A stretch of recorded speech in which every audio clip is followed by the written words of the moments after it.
Cara mematahkan langkah iblis dalam masalah meremehkan dosa. Sesungguhnya iblis tidak akan meremehkan dosa di depanmu, kecuali jika engkau sendirian. Tujuannya, agar dia dapat mempermainkanmu sesuai keinginannya.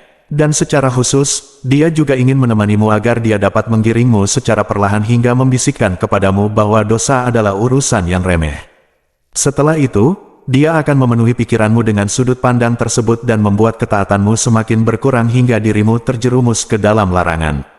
Sebaliknya, ketika dirimu berada dalam kumpulan orang, atau lebih tepatnya bersama kumpulan orang-orang baik, maka iblis tidak akan mampu menggiringmu secara perlahan, imbasnya, dia tidak akan menjadikanmu meremehkan dosa. Oleh karena itu, orang yang komitmen dan menginginkan suatu kebaikan dalam agamanya, hendaknya istiqomah dalam jamaah. Sebab, hal ini dapat mengusir setan dan membantumu untuk selalu mengingat Allah. Mudah-mudahan perkataan saya ini tidak berasal dari ruang kosong dan bukan hanya bualan tanpa dasar. Pasalnya, saya berpijak pada dalil-dalil dari Al-Quran dan hadis. Adapun dalil dari Al-Quran adalah firman Allah, artinya, dan tolong-menolonglah kamu dalam mengerjakan kebajikan dan takwa, dan jangan tolong-menolong dalam berbuat dosa dan pelanggaran. Quran Surah Al-Maidah ayat 2. Maksudnya, landasan dalam hal ketakwaan dan ibadah adalah sikap saling tolong-menolong. Dan pada hakikat, seseorang yang hidup sendiri akan tersesat. Memangnya, siapakah di antara kita yang betul-betul mampu melakukan ketaatan dan ibadah dengan dirinya sendiri? Benar, ibadah dan ketaatan adalah perkara berat bagi satu individu, namun mudah bagi sebuah jamaah.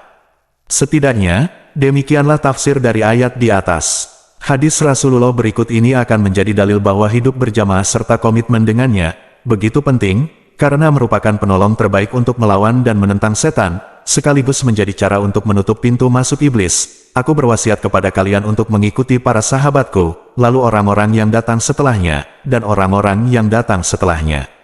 Kemudian, tersebarlah kebohongan hingga seseorang bersumpah namun tidak perlu diambil sumpah darinya, dan bersaksi namun tidak perlu diambil kesaksian darinya. Ketahuilah, tidaklah seorang lelaki berkholwat dengan seorang perempuan, kecuali setan akan menjadi yang ketiga di antara mereka.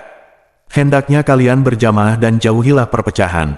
Sebab, setan itu bersama orang yang sendirian. Sedangkan dengan dua orang, setan lebih menjauh. Barang siapa ingin kebahagiaan surga, maka hendaknya komitmen dengan jamaah.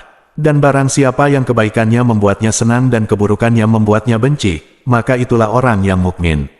Saudaraku, mudah-mudahan saja hadis tersebut telah menjelaskan dan menerangkan sejauh mana pentingnya hidup berjamaah, dan bagaimana ia mampu menolak setan, sekaligus membuat Allah senang.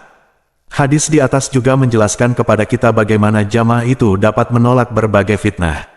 Dari sini, semakin jelas bagi kita bahwa cara ideal untuk mematahkan langkah-langkah iblis, atau lebih tepatnya mematahkan langkah-langkah iblis dalam meremehkan dosa adalah turut serta dalam jamaah kaum muslimin. Tujuannya, agar iblis tidak menyertai kita, lalu mempermainkan pikiran-pikiran dan akal kita.